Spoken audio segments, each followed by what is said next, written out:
Indian Prime Minister Narendra Modi achieved dual objectives at the 50th anniversary summit of G7 in Canada. 1. He broke the impasse with Canada to begin normalizing ties after nearly 2 years and set up a formal agenda for the same. 2. And significantly, he utilized the meeting of the most powerful nations to make it unequivocally clear that India had established a new normal in Operation Sindoor that would not tolerate proxy terrorism and view it as a war that would be dealt with as such. Modi on 18th June thanked global leaders for condemning the Pahalgam terror attack.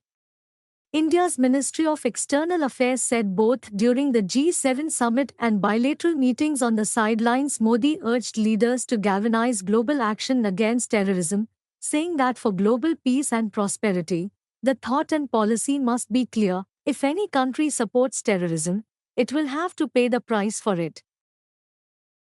Considering the G7 summit was the first multilateral event attended by Modi after Operation Sindoor, it was clear Modi talked of Pakistan even if without naming it.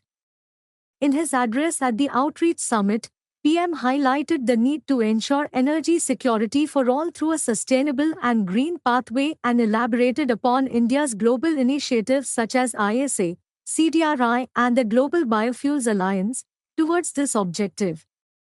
At the outreach session on energy security at the 51st G7 Summit in Canada, the Indian Prime Minister asked the world to attend to the concerns and priorities of the Global South countries as they suffer the most. Since the G20 summit hosted by India in September 2023, where African Union was included in the group, India took it as its responsibility to bring the voice of the Global South to the world stage. Modi highlighted India's experience in democratizing the use of technology and its human-centric approach to deploying it was vital. He also sought action on addressing global governance issues to tackle concerns about AI and promote innovation in the field. In a short span of half a day, Modi met with 9 global leaders to enhance bilateral cooperation in areas such as trade and the economy. An important breakthrough was achieved with Canadian counterpart Mark Carney. India's Foreign Secretary Vikram Sikri briefed on the steps agreed to begin normalizing ties immediately. The Prime Ministers agreed to take calibrated steps to restore stability to this very important relationship. And the first of these steps that was agreed on was to restore High Commissioners to each other's capitals at an early date. Other diplomatic steps will follow in due course. The two Prime Ministers also agreed to resume senior and working level mechanisms and discussions in a host of areas related to trade, to people contact and connectivity, all of them intended to bring greater momentum to the relationship.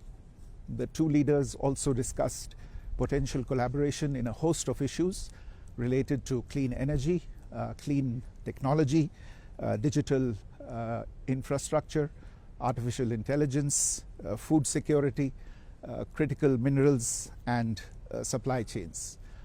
In view of the trade negotiations between the two countries that are currently paused, the two leaders also decided to instruct their officials to take it up at an early date. The two leaders agreed to stay in touch and meet once again at the earliest possible opportunity.